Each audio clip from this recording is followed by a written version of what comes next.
Good day, everyone.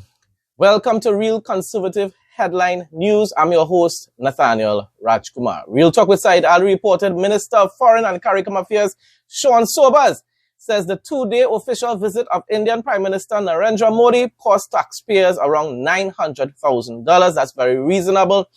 Public Utilities Minister Barry Paradat also declared that expenditure as historically low. I will agree with them, of course. Real Talk with Said Ali reported the Trinidad and Tobago Electricity Commission says the national grid remains stable despite two recent voltage dips that affected parts of the country. It happened again here in Sangre Grande. This morning. In a statement, the utility said the momentary fluctuations occurred on July 25th around 7 p.m. and again on July 28th around 2 p.m. Both incidents were traced to separate faults along the 132 kV transmission circuits between Brechin Castle and Point Lisa. Stantec said protective systems kicked in as expected, limiting the disruptions and preventing wider outages. The faults were addressed by technical crews. Well, you need to go and address more shortly after. The commission said it continues to monitor the grid closely and apologize for any inconvenience caused. TZT reported the U.S. Navy Mercy-class ship USNS Comfort will visit Trinidad and Tobago from August 5th to 11th, mooring in Port of Spain. Trinidad and Tobago is the final stop on the U.S. Naval Forces Southern Command U.S. 4th Fleet's Continuing Promise 2025 mission.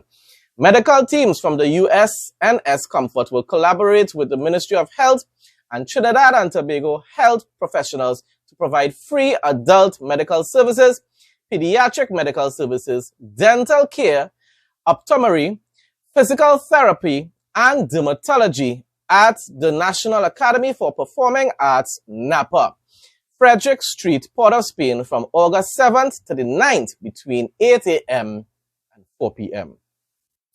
TDT reported the Ministry of Rural Development and Local Government's Disaster Management Coordinating Unit is actively carrying out flood mitigation works on Tanchwell Road Extension in the Tunapuna Piarco Regional Corporation to strengthen flood preparedness and prevention. Yeah, well, we need a little bit of that service here in Sangre Grande as well for the river. Yes, the river in the back of Sangre Grande, or that passes through Sangre Grande. Yeah, and a Chronicle reported President Ali says points to government's plans to negotiate with private tertiary institutions to ensure affordable rates for all, with the University of Guyana receiving over 20,000 applications for the academic year. President Dr. Irfaan Ali has announced that the government will begin engaging private tertiary institutions to ensure students are not left behind. Sounds a lot like the UNC here in Trinidad and Tobago, or left out. Speaking at a public meeting last week, President Ali said the administration is engaging with all private universities in the country, including new medical schools and international institutions, to discuss ways of supporting students. Why would you vote against a political party like that?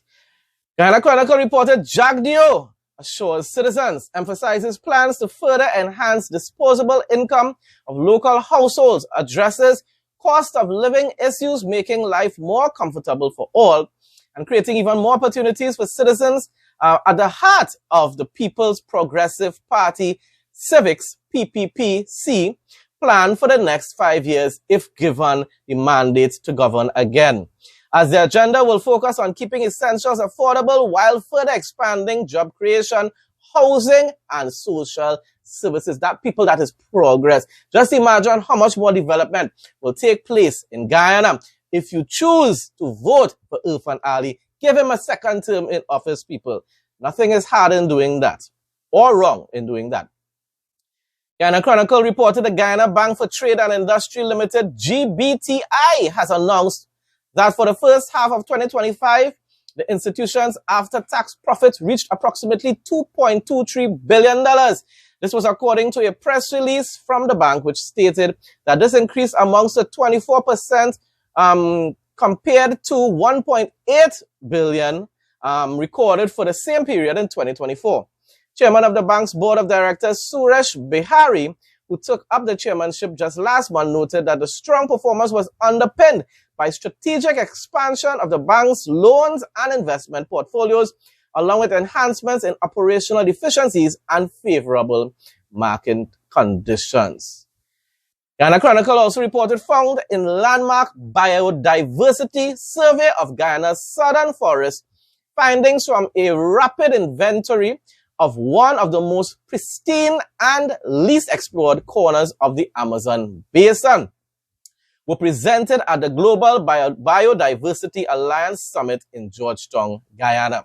An internal team of scientists and indigenous experts surveyed the 1.5 million hectare Acarai Quarantine Corridor in southeastern Guyana, discovering more than 30 species to science and dozens more never before recorded in the country. Wow, 30 new species, people. I tell you, I would love to visit the homeland of my grandfather one of these blessed days, Guyana. I really hope I could visit your country, that country, one of these days. Guyana Chronicle reported the government has injected another $702 million for the upgrade of critical infrastructure at Port Kaituma in Region 1, continuing its efforts to improve transport access and boost economic opportunity in hinterland communities. This investment aims to convert 2.4 kilometers of laterite roads into concrete surfaces for safer travel and better access to essential services, helping to improve economic development in the region. Progress, development. I like how they use a lot of, they actually make concrete roads across there. That is quite innovative and beneficial, of course, to the citizens of their country. It sounds like a good idea, telling them. I don't know. Anyhow, folks, that brings us to the end of today's news headlines. Thanks again to everyone who continues to support my content. Please like, comment, share. That boosts the algorithms. Stay blessed and stay safe, people. In Jesus' name.